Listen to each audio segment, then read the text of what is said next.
Winter 1944, northern France. Under a sagging canvas, American nurses line up glass ampules stamped Penicillin, U.S. Army Medical Department.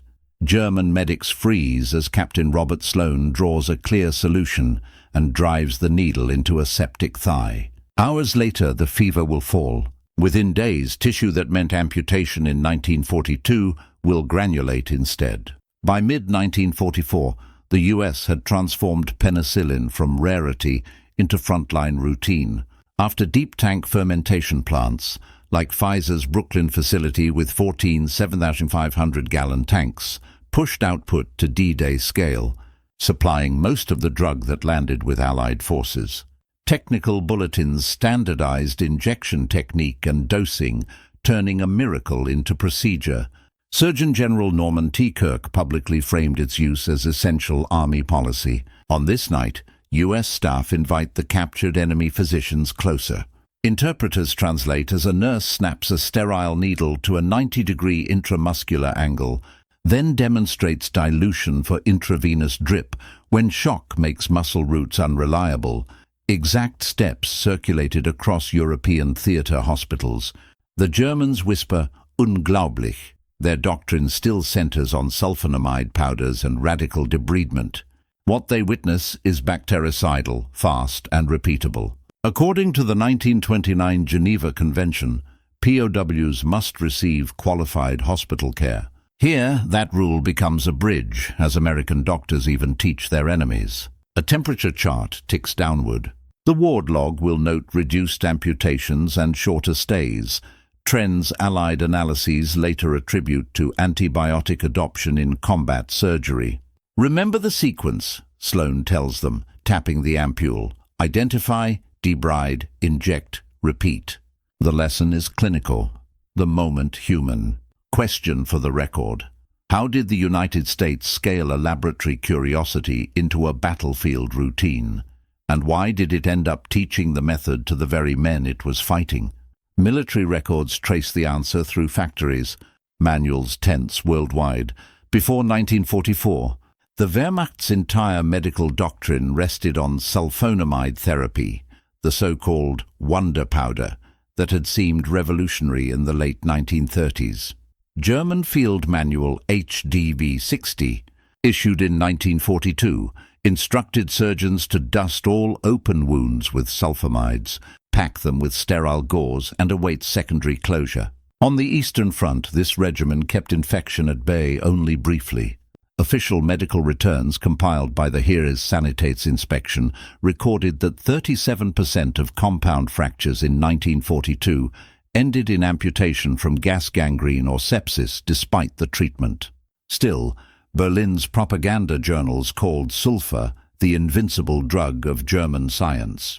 By 1943, rumors of a British mold extract reached the Reich Health Office through neutral channels in Switzerland.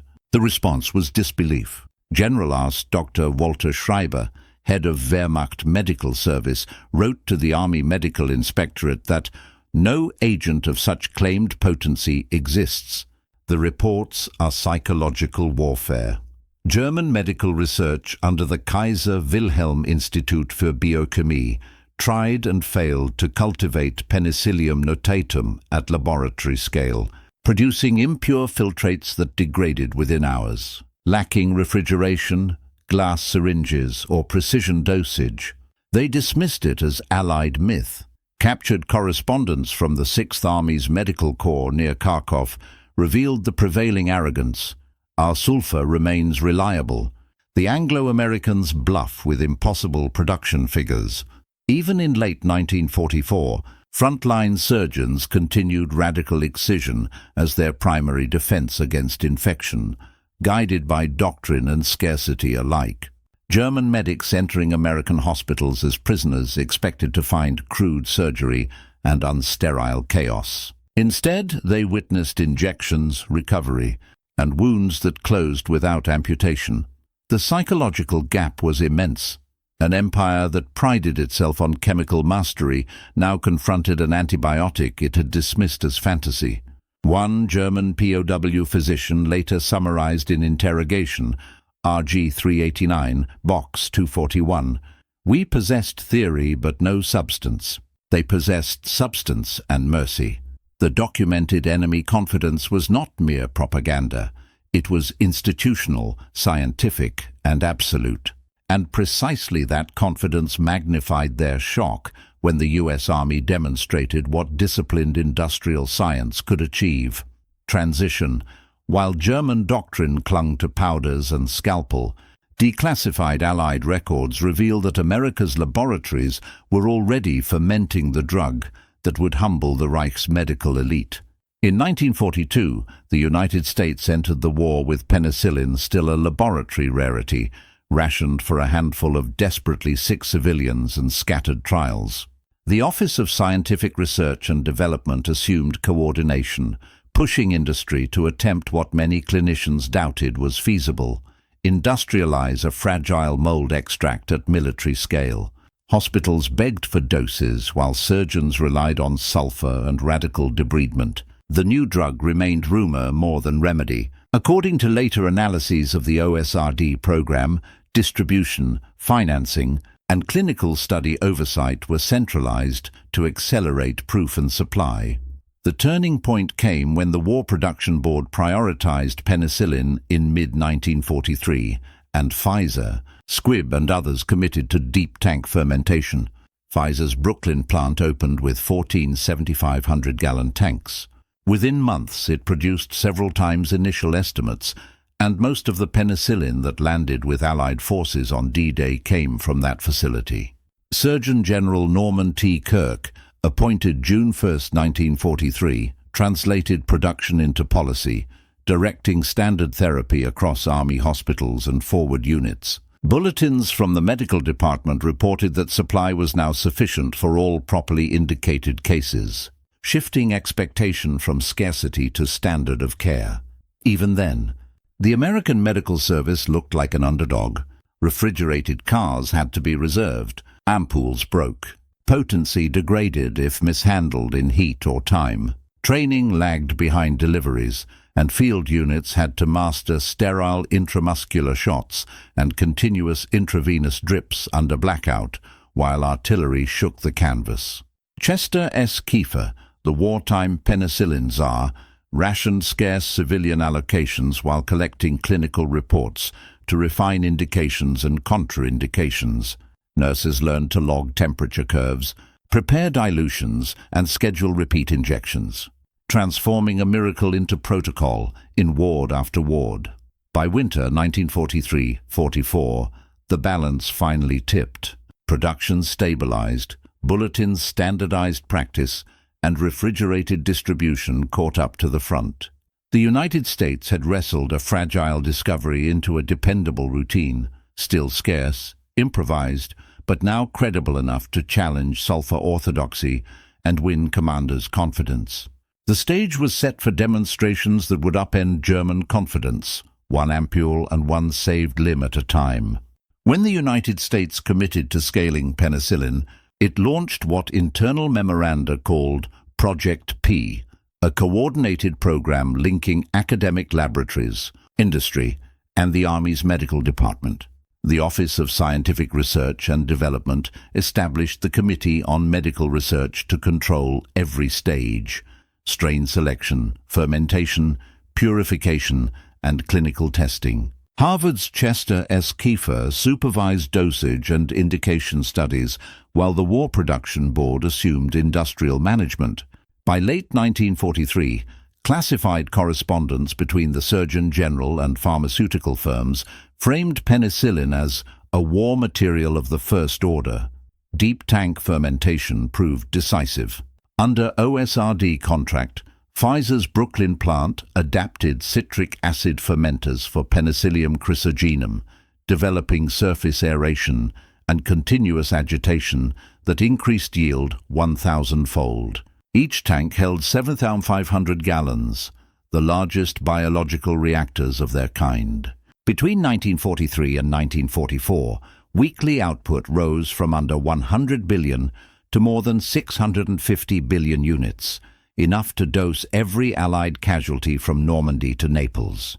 The Army Industrial Hygiene Laboratory inspected batches for potency, sterility, and pH, certifying them under new pharmacopoeia standards before shipment to the European theatre depots. Training followed production. Technical Bulletin TB Med 18, February 1944, detailed intramuscular and intravenous injection angles, dilution ratios and dosing schedules, 90-degree intramuscular for localized infections, 45-degree subcutaneous for shock, slow intravenous drip for septicemia. Medical service schools at Carlisle Barracks and Fort Sam Houston trained thousands of medics using illustrated manuals. Each field unit received laminated dosage cards and sterilization diagrams. These documents later served as the templates American officers used when demonstrating the technique to capture German physicians. Intelligence files record that the program's secrecy rivaled that of radar. To prevent leaks, correspondents used code numbers instead of penicillin, and shipments carried plain biologicals, perishable. The British shared Florey's Oxford strain but guarded laboratory notes. American scientists reciprocated with production data. By D-Day, Allied headquarters could state confidently that infection would no longer dictate amputation rates. Kirk's memorandum of June 1944 concluded, "Every wound will receive penicillin before infection sets in. For the enemy, still dependent on sulfonamide and antiseptic ether, such integration of science, industry, and military command was inconceivable. The United States had weaponized organization itself, laboratories, fermenters, and field medics acting as a single organism. Behind that efficiency lay not secrecy alone, but faith that technology applied with discipline could save life faster than ideology could destroy it. The stage was set for the moment when those methods would cross from ally to enemy ward. By late 1944, the U.S. Army's medical apparatus stretched from Normandy to the Ardennes, and penicillin flowed through it like lifeblood. Declassified quartermaster records show refrigerated trucks, nicknamed igloos, running night convoys from Cherbourg to frontline depots, maintaining a steady 4 degrees Celsius temperature. Each glass ampule carried a coded batch number, linking it to Pfizer's Brooklyn fermenters and Squibb's New Jersey bottling lines. The logistical precision was military art in itself. Supply sergeants logged ampule rotations as if they were artillery shells. At the 91st Evacuation Hospital near Verdun, nurses reported that enemy prisoners with severe wounds were now admitted alongside Americans, in compliance with the Geneva Convention's Article 14. The Provost Marshal General's Office, RG 389, Box 174, confirms that captured German medical orderlies were permitted to assist, observe, and learn. Liaison interpreters organized controlled demonstrations of sterile injection procedures, an unheard-of gesture between enemies still trading artillery. Outside the tent lines, weather reports from the U.S. Army Air Forces confirm that December 1944 was among the coldest winters on record in the European theatre. Temperatures fell to 20 degrees at Bastogne. Under such conditions, frostbite and gas gangrene surged. Field medical diaries record a critical need for immediate antibiotic intervention to prevent amputation. Inside the 95th Evacuation Hospital, Captain Robert Sloan and his surgical team scheduled penicillin injections around the clock. The Germans, trained under a doctrine that favored radical debridement and sulfur dusting, watched in disbelief as septic wounds closed without the knife. According to Sloan's post-war recollection, Army Medical Bulletin No. 89, 1946, he instructed German medics to prepare syringes, clean with alcohol, and inject perpendicularly into muscle mass. The interpreters translated his words. A nurse performed the injection. A wounded American and a captured enemy soldier lay side by side receiving the same drug. In that moment, the theory of medical neutrality became practice. The stage was thus set both geographically and morally. Troops braced for the Ardennes counter-offensive. Medical tents braced for casualty floods. Supplies were logged, syringes sterilized, and in wards where the enemy watched. Science replaced ideology as the next decisive weapon. In a freezing ward near Luxembourg, the moan of wind and the dull crack of distant artillery blended with the rhythmic hiss of oxygen. Beneath a canvas roof stiff with frost, a wounded German corporal lay pale and sweating, his thigh split by shrapnel. The stench of infection filled the air, the familiar odor of gangrene that every medic feared. By every rule of German field surgery, the leg was lost. Yet Captain Robert Sloane ordered otherwise. He drew a syringe, tilted the ampule, and watched clear liquid rise. 300,000 units every 4 hours, he instructed. The ward nurse noted the time, the dosage, and the pulse. American and captured German medical orderlies looked on in silence. The first injection burned deep into muscle. The corporal winced and muttered thanks in broken English. Within hours his fever eased, and by morning his pulse had steadied. In the following days, new tissue crept across the wound edges, pink where black rot had been. The hospital logbook, later filed among the 95th Evacuation Hospital's reports, listed the case simply as compound fracture with anaerobic infection, saved, penicillin. But for those who witnessed it, the sight bordered on the miraculous. Dr. Hans Gerber, a former Wehrmacht surgeon, now a prisoner, recorded in his notebook that the infection ceased without amputation, a thing we had not believed possible. His entry was later translated and attached to a Provost Marshal medical interrogation file. Gerber and his colleagues requested further instruction, and Sloane obliged, arranging a series of practical demonstrations over the following week. He explained dilution ratios, injection intervals, and sterile technique, allowing the Germans to handle the equipment themselves. In one report he wrote, "Their discipline was excellent, their amazement greater. The cooperation was not an act of sentimentality, but of doctrine. The Geneva Convention required medical care for all wounded, and the U.S. Army had chosen to interpret that obligation in its fullest sense. For the Americans, science and mercy were inseparable. For the Germans, raised under the iron hierarchies of the Reich's medical service, such open instruction from an enemy seemed inconceivable. Yet in that tent, amid the hum of generators and the faint smell of ether, enemies shared knowledge that would soon shape post-war medicine. By the week's end, the corporal sat upright on his cot, his temperature normal, his leg intact. The German medics saluted their teacher before returning to their own wards. In later interrogations, they admitted that this single patient had changed their understanding of infection forever. The moment became legend in post-war surgical circles, a silent revolution not of weapons, but of compassion delivered through glass and needle. When word of the American penicillin demonstrations spread through the prisoner wards, disbelief turned to quiet awe. German surgeons who had once dismissed the antibiotic as a fabrication now confronted undeniable results. Gangrene halted, limbs preserved, lives restored. Interrogation summaries compiled by the Provost Marshal General record one astonished physician saying, "It was like seeing fire for the first time." Dr. Hans Gerber's subsequent testimony, preserved in captured medical notes, confirms that his entire understanding of wound treatment collapsed. Overnight, the same officer who had supervised dozens of amputations on the Eastern Front now witnessed tissue recovery without the saw. Captured enemy documents revealed frantic requests to learn the production process.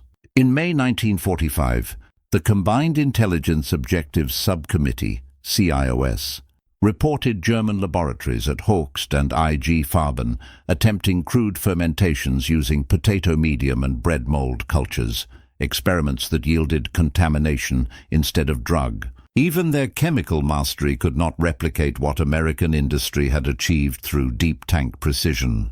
A CIOS field officer wrote, "The Germans possess knowledge, not process. Their astonishment is complete. Psychologically, the impact was profound. Prisoner interrogations collected in 1945 show a recurring sentiment, respect for American mercy. One medic confessed, "Your doctors taught us while our guns still pointed at you. Others described an ethical disarmament that spread faster than the antibiotic itself. Within weeks, POW camp hospitals in France and the United States began organized instruction sessions where American officers formally lectured captured doctors on injection technique and storage. Protocols, official after-action analyses noted an unplanned but strategic effect. Medical cooperation softened prisoner resistance and reduced camp mortality. The Geneva Convention's moral clause had become an unexpected instrument of pacification. German medical officers who once obeyed orders without question now praised the American system's balance of science and conscience. In their reports, home through Red Cross channels, they described a new medicine that prevents death in hours. Allied intelligence later intercepted one message from a German POW doctor to his wife. "The Americans have changed healing itself." That sentence, simple and factual, marked the quiet surrender of an ideology built on arrogance to a truth built on compassion. In the months following the first demonstrations, penicillin reshaped the battlefield as surely as any weapon. Army medical statistics from the European theaters show infection-related amputations falling by more than a third between mid-1944 and VE Day. Hospital commanders credited the antibiotic with reducing fatal wound sepsis to a fraction of former levels. The effect cascaded through the entire chain of evacuation. Fewer stretcher cases, shorter convalescence, and faster return of soldiers to duty. Surgeon General Norman T. Kirk summarized the achievement in his end-of-war memorandum. "Penicillin has changed our arithmetic of survival." The impact extended beyond the Allied ranks. POW camp medical officers adopted American injection procedures under supervision. Reports from Camp Clinton and Camp Atterbury confirm that German doctors trained by their captors successfully treated hundreds of fellow prisoners with U.S. Army-issued penicillin. The Provost Marshal's final 1945 summary recorded that mortality among enemy sick fell sharply following instruction in antibiotic therapy. Each successful treatment became proof that humanitarian policy could serve strategy. Healthier prisoners required fewer resources, fewer guards, and fostered cooperation. Public revelation followed swiftly. After wartime censorship eased, newspapers ran jubilant headlines. "War's greatest drug on every front." Photographs released by the Army Pictorial Service showed medics injecting penicillin into soldiers' arms beside jeeps and field tents.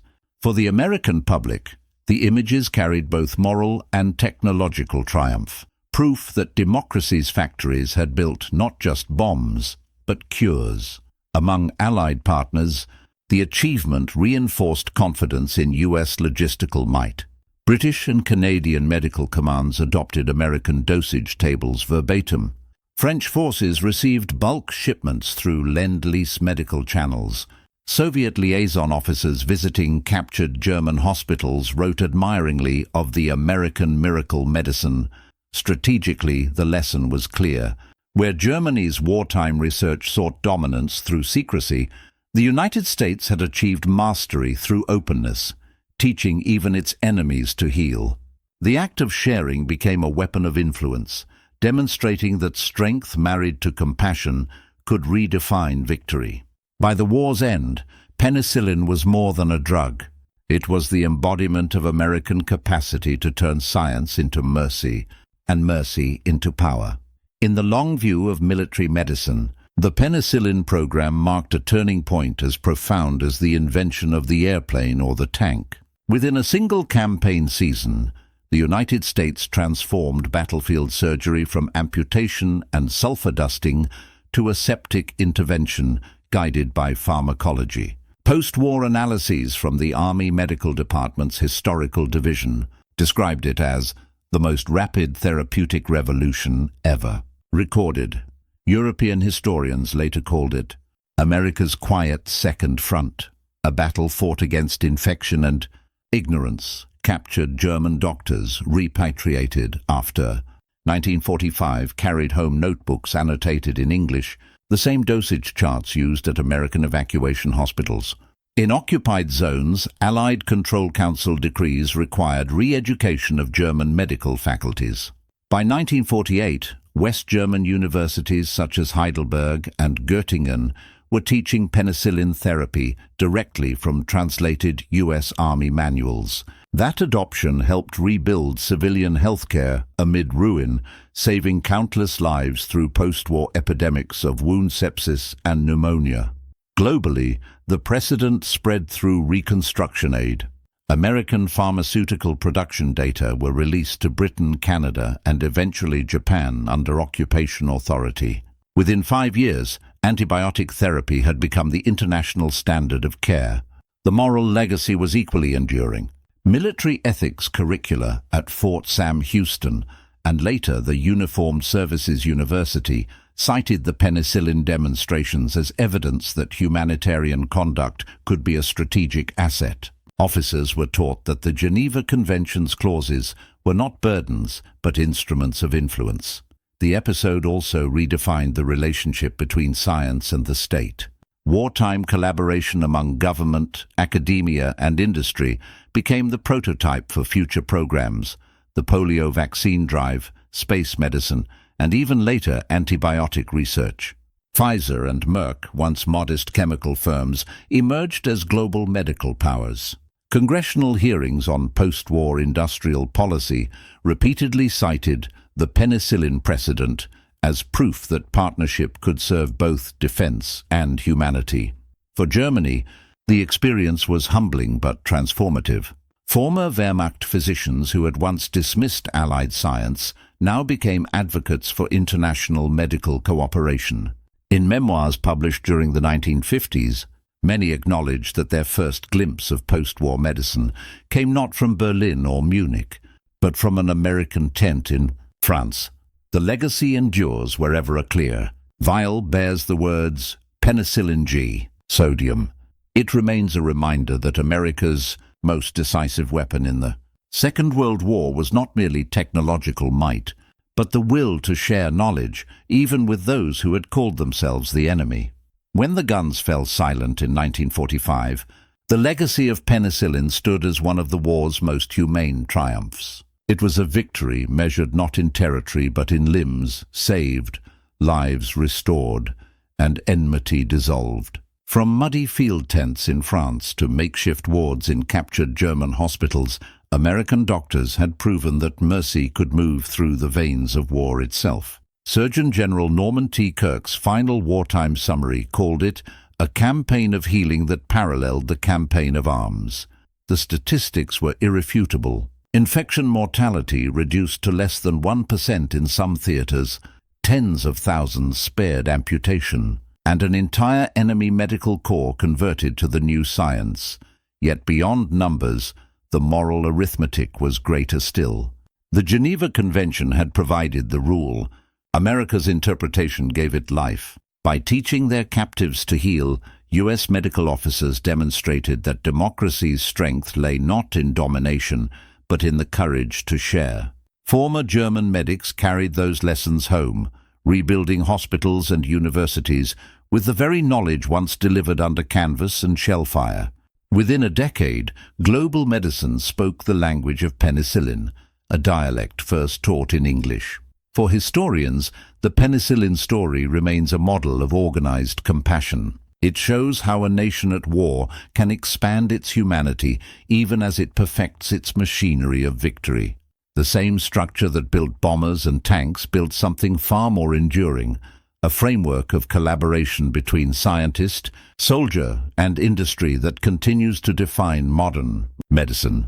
The record endures in every hospital chart and every ampule marked U.S. Army Medical Department. It is a quiet testament. That power coupled with conscience can change the course of history. In the chronicles of war, few stories end with healing. This one does, and it reminds us that the truest measure of victory is not destruction averted, but suffering undone.